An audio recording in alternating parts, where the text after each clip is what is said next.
ಇವತ್ತು ಬೆಳಗ್ಗೆಯಿಂದಲೂ ಬಹಳ ದೊಡ್ಡ ಮಟ್ಟದಲ್ಲಿ ಚರ್ಚೆ ಆಗ್ತಿರೋದು ನಿರ್ದೇಶಕ ಇಂದ್ರಜಿತ್ ಲಂಕೇಶ್ ಮಾಡಿರುವಂತ ಒಂದು ಗಂಭೀರ ಆರೋಪ. ಅದು challenging star D boss Darshan ಮೇಲೆ. ಸಂದೇಶ್ ಹೋಟೆಲ್ನಲ್ಲಿ ಗಲಾಟೆ ಆಗಿತ್ತು ಅಂತ ಹೇಳಿದ್ರಲ್ಲ, ಹಲ್ಲೆ ಆಗಿತ್ತು ಅಂತ. ಹಾಗಾದ್ರೆ ಸಂದೇಶ್ ಹೋಟೆಲ್ನಲ್ಲಿ ನಿಜಕ್ಕೂ ನಡೆದಿದ್ದೇನು? ಸಂದೇಶ್ ಪ್ರಿನ್ಸ್ ಹೋಟೆಲ್ ಸಿಬ್ಬಂದಿ ಹಾಗಾದ್ರೆ ಈ ವಿಚಾರವಾಗಿ ಹೇಳಿರೋದೇನು? ವೈರಲ್ ಆಗ್ತಾ ಇದೆ ದರ್ಶನ್ ಹಲ್ಲೆ ಆರೋಪದ ಆಡಿಯೋ ಒಂದು. ದರ್ಶನ್ ಹಲ್ಲೆ ಮಾಡಿದ್ದು ಅನ್ನೋ ಸಿಬ್ಬಂದಿ ಮಾತುಕತೆಯ ಆಡಿಯೋ ಇದೀಗ ಸಾಮಾಜಿಕ ಜಾಲತಾಣದಲ್ಲಿ ವೈರಲ್ ಆಗ್ತಾ ಇದೆ. ಇದು ದರ್ಶನ್ ರದ್ದು ಅಂತ ಹೇಳಲಾಗ್ತಾ ಇದೆ, ಯಾವುದೇ ಕನ್ಫರ್ಮೇಶನ್ ಇಲ್ಲ. ಈ ಆಡಿಯೋ ಮುಖಾಂತರ ಪೊಲೀಸರು ವಿಚಾರಗಳನ್ನ ಯಾವ ತರ ಬಯಲಿಗೆ ಎಳಿತಾರೆ ಅನ್ನೋದನ್ನ ನೋಡ್ಬೇಕಾಗತ್ತೆ. ಫಸ್ಟು ಇದರ ಅಸಲಿಯತ್ತೇನು, ಸತ್ಯ ಇದೆಯಾ ಇಲ್ವಾ, ಈ ಆಡಿಯೋ ದರ್ಶನ್ ರದ್ದೇನಾ ಅನ್ನೋದನ್ನ ಪೊಲೀಸ್ ಡಿಪಾರ್ಟ್ಮೆಂಟ್ ಅವರು ಕನ್ಫರ್ಮ್ ಮಾಡಬೇಕಾಗತ್ತೆ. ಸದ್ಯಕ್ಕಂತೂ ಸೋಷಿಯಲ್ ಮೀಡಿಯಾದಲ್ಲಿ ಈ ಆಡಿಯೋ ಸಾಕಷ್ಟು ವೈರಲ್ ಆಗಿದೆ. ಸಂದೇಶ್ ಪ್ರಿನ್ಸ್ ಹೋಟೆಲ್ ಸಿಬ್ಬಂದಿ ಹಾಗಾದ್ರೆ ಈ ಹಲ್ಲೆ ವಿಚಾರ ಇರ್ಬೋದು, ಗಲಾಟೆ ವಿಚಾರವಾಗಿ ಹೇಳಿರೋದೇನು, ಮತ್ತೆ ವೈರಲ್ ಆಗ್ತಾ ಇದೆ ಈ ಒಂದು ಆಡಿಯೋ. ಇದರಲ್ಲಿ ದರ್ಶನ್ ಕೂಡ ಮಾತನಾಡಿದ್ದಾರೆ ಈ ಆಡಿಯೋದಲ್ಲಿ ಅಂತ ಹೇಳಲಾಗ್ತಾ ಇದೆ, ಯಾವುದೇ ಕನ್ಫರ್ಮೇಶನ್ ಇಲ್ಲ.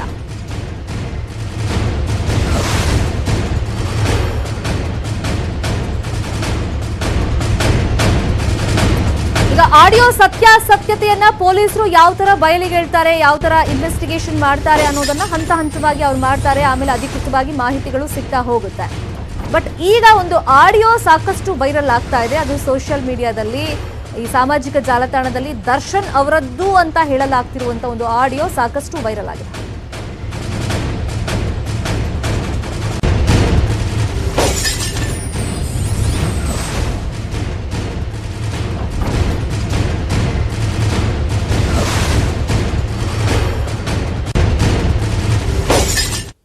ಗಂಟೆ ನಾನು ರಾತ್ರಿ ನೋಡ್ತೀನಿ, ರಪ್ಪ ಇಬ್ರು ಬಡಿತಾ ಕೂತವನೆ. ಒಂದ್ ಹುಡುಗ ಅಲ್ಲ, ಒಂದ್ ಹುಡುಗನ್ಗೆ ಅವ್ನು ನನ್ನ 45-50 ವರ್ಷ. ಅವ್ನಿಗೆ ನಾನು ಅವ್ನು ಕೊಡ್ದ ಫಸ್ಟ್, ನೀನ್ ಯಾಕೆ ಲೇಟ್ ಆಯ್ತು ಊಟ ಕೊಡೋದು ಅಂತ. ಆಮೇಲೆ ಅದನ್ನ ಪುಕ್ಸಟ್ಟೆ ಬರ್ತೀವಿ ಅಂದ್ಬಿಟ್ಟು ನೀವೇನಾದ್ರು ಈ ತರ ಮಾಡ್ತೀರಾ ಅಂದ್ಬಿಟ್ಟು ದುಡ್ಡನ್ನ ತೆಗೆದು 50 ಸಾವಿರ ರೂಪಾಯಿ ಎರ್ಸ್ದ. ಆ ಎರ್ಸಿದ ದುಡ್ಡನ್ನ ಆಯ್ಕೊಳಕ್ ಹೋದವ ಇಲ್ಲ ಮಗಸ್ತೀನಿ ಮ್ಯಾನೇಜರ್. ಅವ್ನ್ ಗುಂಡೆಗೊಂದು ನೋಡ್ದ. ನಾನ್ ಬಂದ ನಿಂತ್ಕೊಂಡೆ, ನೀನ್ ನಿಂತ್ಕೊಂಡೆ ಬಾಳ್ ಕೂಡ ಈಚೆಗೆ ಅಂದೆ ನನ್ನ. ನಾನು ಹೋಗ್ಲಿಲ್ಲ, ಅದ ಪಿಕ್ಚರ್ ಫ್ರೇಮಲ್ಲಿ ಇದ್ದೆ ನಾನು. ಸರಿ ಸರಿ ಸರಿ. ಬಟ್ ಏನಾಗಲಿಲ್ಲ, ಬೆಳೆದು ಸೌಕಾರು ಹಿಂಗೆಲ್ಲ ಅಂತ ಹೇಳಿ ದೊಡ್ಡವರು. ಯಾಕಂದ್ರೆ ನೀವು ಸ್ಟಾಫ್ ಉಳಿಯೋದು ದೊಡ್ಡಸ್ತನ ಅಲ್ಲ ಅದು. ಇಲ್ಲಿ ನಮ್ಮ ಹೋಟ್ಲಿಗೆ ಇನ್ನೂ 40 ಜನ ಸ್ಟಾಫ್ ಇದ್ದಾರೆ. ಅವ್ರು ಯೂನಿಯನ್ ಬಂದು ಗಲಾಟೆ ಮಾಡೋದನ್ನ ಏನ್ ಮಾಡ್ಲಿ, ನಾವು ಹೋಟ್ಲು ನಡೆಸ್ಬೇಕಲ್ಲಪ್ಪ. ನೀವು ಇಷ್ಟ ಇದ್ರೆ ಬಾ, ಇದಲ್ಲ ಅಂತೇಳಿ ಕಳ್ಸೋದು. ಏನು ಕರ್ನಾಟಕ ಫುಲ್ ಗೊತ್ತಾಗ್ಬಿಟ್ಟೈತೆ ದರ್ಶನ್ ನೋಡ್ಬಾರ್ದು ಅಂತ. ಯಾರು ಫೋನ್ ಮಾಡಿ ಮನೆ ಕೇಳ್ತಾರೆ, ಸರ್ ಹೇಳ್ತಾರೆ ದರ್ಶನ್ ಹೊಡ್ಬಿಟ್ಟು ಅಂತ ಹೇಳ್ತಾರೆ. ಎಲ್ಲಾ ಕಡೆ ಕುಮಾರಸ್ವಾಮಿ ಇದ್ದೀವಿ ಕೇಳ್ತಾವ್ರೆ ಫೋನ್ ಮಾಡ್ಬಿಟ್ಟು ನನಗೆ. ಹೌದಾ? 1:30 ಗಂಟೆ ನಾನು ರಾತ್ರಿ ನೋಡ್ತೀನಿ, ರಪ್ಪ ಇಬ್ರು ಬಡಿತಾ ಕೂತವನೆ. ಒಂದ್ ಹುಡುಗ ಅಲ್ಲ, ಒಂದ್ ಹುಡುಗನ್ಗೆ ಅವ್ನು ನನ್ನ 45-50 ವರ್ಷ. ಅವ್ನಿಗೆ ನಾನು ಅವ್ನು ಕೊಡ್ದ ಫಸ್ಟ್, ನೀನ್ ಯಾಕೆ ಲೇಟ್ ಆಯ್ತು ಊಟ ಕೊಡೋದು ಅಂತ. ಆಮೇಲೆ ಅದನ್ನ ಪುಕ್ಸಟ್ಟೆ ಬರ್ತೀವಿ ಅಂದ್ಬಿಟ್ಟು ನೀವೇನಾದ್ರು ಈ ತರ ಮಾಡ್ತೀರಾ ಅಂದ್ಬಿಟ್ಟು ದುಡ್ಡನ್ನ ತೆಗೆದು 50 ಸಾವಿರ ರೂಪಾಯಿ ಎರ್ಸ್ದ. ಆ ಎರ್ಸಿದ ದುಡ್ಡನ್ನ ಆಯ್ಕೊಳಕ್ ಹೋದವ ಇಲ್ಲ ಮಗಸ್ತೀನಿ ಮ್ಯಾನೇಜರ್. ಅವ್ನ್ ಗುಂಡೆಗೊಂದು ನೋಡ್ದ.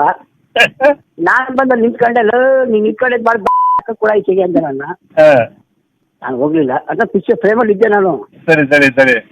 ಬಟ್ ಏನಾಗಲಿಲ್ಲ, ಬೆಳೆದು ಸೌಕಾರು ಹಿಂಗೆಲ್ಲ ಅಂತ ಹೇಳಿ ದೊಡ್ಡವರು. ಯಾಕಂದ್ರೆ ನೀವು ಸ್ಟಾಫ್ ಉಳಿಯೋದು ದೊಡ್ಡಸ್ತನ ಅಲ್ಲ ಅದು. ಇಲ್ಲಿ ನಮ್ಮ ಹೋಟ್ಲಿಗೆ ಇನ್ನೂ 40 ಜನ ಸ್ಟಾಫ್ ಇದ್ದಾರೆ. ಅವ್ರು ಯೂನಿಯನ್ ಬಂದು ಗಲಾಟೆ ಮಾಡೋದನ್ನ ಏನ್ ಮಾಡ್ಲಿ, ನಾವು ಹೋಟ್ಲು ನಡೆಸ್ಬೇಕಲ್ಲಪ್ಪ. ನೀವು ಇಷ್ಟ ಇದ್ರೆ ಬಾ, ಇದಲ್ಲ ಅಂತೇಳಿ ಕಳ್ಸೋದು. ಏನು ಕರ್ನಾಟಕ ಫುಲ್ ಗೊತ್ತಾಗ್ಬಿಟ್ಟೈತೆ ದರ್ಶನ್ ನೋಡ್ಬಾರ್ದು ಅಂತ. ಯಾರು ಫೋನ್ ಮಾಡಿ ಮನೆ ಕೇಳ್ತಾರೆ, ಸರ್ ಹೇಳ್ತಾರೆ ದರ್ಶನ್ ಹೊಡ್ಬಿಟ್ಟು ಅಂತ ಹೇಳ್ತಾರೆ.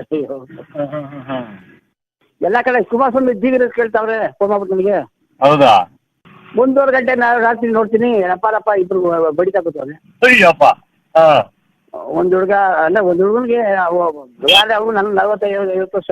ಅವ್ನಿಗೆ ನಾನು ಅವ್ನು ಕೊಡ್ದ ಫಸ್ಟ್, ನೀನ್ ಯಾಕೆ ಲೇಟ್ ಆಯ್ತು ಊಟ ಕೊಡೋದು ಅಂತ. ಆಮೇಲೆ ಅದನ್ನ ಪುಕ್ಸಟ್ಟೆ ಬರ್ತೀವಿ ಅಂದ್ಬಿಟ್ಟು ನೀವೇನಾದ್ರು ಈ ತರ ಮಾಡ್ತೀರಾ ಅಂದ್ಬಿಟ್ಟು ದುಡ್ಡನ್ನ ತೆಗೆದು 50 ಸಾವಿರ ರೂಪಾಯಿ ಎರ್ಸ್ದ. ಆ ಎರ್ಸಿದ ದುಡ್ಡನ್ನ ಆಯ್ಕೊಳಕ್ ಹೋದವ ಇಲ್ಲ ಮಗಸ್ತೀನಿ ಮ್ಯಾನೇಜರ್. ಅವ್ನ್ ಗುಂಡೆಗೊಂದು ನೋಡ್ದ. ನಾನ್ ಬಂದ ನಿಂತ್ಕೊಂಡೆ, ನೀನ್ ನಿಂತ್ಕೊಂಡೆ ಬಾಳ್ ಕೂಡ ಈಚೆಗೆ ಅಂದೆ ನನ್ನ. ನಾನು ಹೋಗ್ಲಿಲ್ಲ, ಅದ ಪಿಕ್ಚರ್ ಫ್ರೇಮಲ್ಲಿ ಇದ್ದೆ ನಾನು. ಸರಿ ಸರಿ ಸರಿ. ಬಟ್ ಏನಾಗಲಿಲ್ಲ, ಬೆಳೆದು ಸೌಕಾರು ಹಿಂಗೆಲ್ಲ ಅಂತ ಹೇಳಿ ದೊಡ್ಡವರು. ಯಾಕಂದ್ರೆ ನಾವು ಸ್ಟಾಫ್ ಉಳಿಯೋದು ದೊಡ್ಡಸ್ತನ ಅಲ್ಲ ಅದು. ಇಲ್ಲಿ ನಮ್ಮ ಹೋಟ್ಲಲ್ಲಿ ಇನ್ನೂ 40 ಜನ ಸ್ಟಾಫ್ ಇದ್ದಾರೆ. ಅವ್ರು ಯೂನಿಯನ್ ಬಂದು ಗಲಾಟೆ ಮಾಡೋದನ್ನ ಏನ್ ಮಾಡ್ಲಿ, ನಾವು ಹೋಟ್ಲು ನಡೆಸ್ಬೇಕಲ್ಲಪ್ಪ. ನೀವ್ ಇಷ್ಟ ಇದ್ರೆ ಬಾ, ಇದಲ್ಲ ಅಂತೇಳಿ ಕಳ್ಸೋದು. ಏನು ಕರ್ನಾಟಕ ಫುಲ್ ಗೊತ್ತಾಗ್ಬಿಟ್ಟೈತೆ ದರ್ಶನ ಹೊಡೆದ ಅಂತ ಯಾರು ಫೋನ್ ಮಾಡೋದು ನನ್ನೇ ಕೇಳ್ತಾರೆ. ಸರ್ ಏನ್ ಸರ್ ದರ್ಶನ ಹೊಡ್ಬಿಟ್ಟು ಅಂತ ಹೇಳ್ತಾರೆ. ಅಯ್ಯೋ, ಎಲ್ಲ ಕಡೆ ಕುಮಾರಸ್ವಾಮಿ ಇದ್ದೀವಿ ಕೇಳ್ತಾವ್ರೆ ಫೋನ್ ಮಾಡ್ಬಿಟ್ಟು ನನಗೆ. ಹೌದಾ? 1.5 ಗಂಟೆ ನಾನು ರಾತ್ರಿ ನೋಡ್ತೀನಿ, ರಪ್ಪ ಇಬ್ರು ಬಡಿತಾ ಕೂತವ್ರೆ. ಅಯ್ಯಪ್ಪ. ಒಂದು ಹುಡುಗ ಅಲ್ಲ, ಒಂದು ಹುಡುಗನಿಗೆ ಅವನು ನನ್ನ 45-50 ವರ್ಷ ಒಬ್ಬ ಅವನಿಗೆ ನಾನು ಅವ್ನು ಕೊಡ್ದ ಫಸ್ಟು. ನೀನು ಯಾಕೆ ಲೇಟ್ ಆಯ್ತು ಊಟ ಕೊಡೋದು ಅಂತ. ಆಮೇಲೆ ಅದನ್ನ ಪುಕ್ಸಟ್ಟೆ ಬರ್ತೀವಿ ಅಂದ್ಬಿಟ್ಟು ನೀವೇನಾದ್ರು ಈ ಥರ ಮಾಡ್ತೀರಾ ಅಂದ್ಬಿಟ್ಟು ದುಡ್ಡನ್ನ ತೆಗೆದು 50,000 ರೂಪಾಯಿ ಎರ್ಸ್ದ. ಆ ಎರ್ಸಿದ ದುಡ್ಡನ್ನ ಆಯ್ಕೊಳಕ್ ಹೋದವ ಇಲ್ಲ ಮಗಸ್ತೀನಿ ಮ್ಯಾನೇಜರ್. ಅವ್ನು ಗುಂಡೆಗೊಂದು ನೋಡ್ದ. ನಾನು ಬಂದ ನಿಂತ್ಕೊಂಡೆಲ್ಲ, ನೀನು ನಿಂತ್ಕೊಂಡೆ ಮಾಡಿ ಕೂಡ ಈಚೆಗೆ ಅಂತ ನಾನು ಹೋಗ್ಲಿಲ್ಲ. ಅದನ್ನ ಪಿಕ್ಚರ್ ಫ್ರೇಮಲ್ಲಿ ಇದ್ದೆ ನಾನು. ಸರಿ ಸರಿ ಸರಿ. ಬಟ್ ಏನಾಗಲಿಲ್ಲ, ಬೆಳೆದು ಸೌಕಾರು ಹಿಂಗೆಲ್ಲ ಅಂತೇಳಿ ದೊಡ್ಡವರು. ಯಾಕಂದ್ರೆ ನಾವು ಸ್ಟಾಫ್ ಉಳಿಯೋದು ದೊಡ್ಡಸ್ತನ ಅಲ್ಲ ಅದು. ಇಲ್ಲಿ ನಮ್ಮ ಹೋಟ್ಲಲ್ಲಿ ಇನ್ನೂ 40 ಜನ ಸ್ಟಾಫ್ ಇದ್ದಾರೆ. ಅವ್ರು ಯೂನಿಯನ್ ಬಂದು ಗಲಾಟೆ ಮಾಡೋದನ್ನ ಏನ್ ಮಾಡ್ಲಿ, ನಾವು ಹೋಟ್ಲು ನಡೆಸ್ಬೇಕಲ್ಲಪ್ಪ. ನೀವ್ ಇಷ್ಟ ಇದ್ರೆ ಬಾ, ಇದಲ್ಲ ಅಂತೇಳಿ ಕಳ್ಸೋದು. ಏನು ಕರ್ನಾಟಕ ಫುಲ್ ಗೊತ್ತಾಗ್ಬಿಟ್ಟೈತೆ ದರ್ಶನ ಹೊಡೆದ ಅಂತ ಯಾರು ಫೋನ್ ಮಾಡೋದು ನನ್ನೇ ಕೇಳ್ತಾರೆ. ಸರ್ ಏನ್ ಸರ್ ದರ್ಶನ ಹೊಡ್ಬಿಟ್ಟು ಅಂತ ಹೇಳ್ತಾರೆ. ಅಯ್ಯೋ,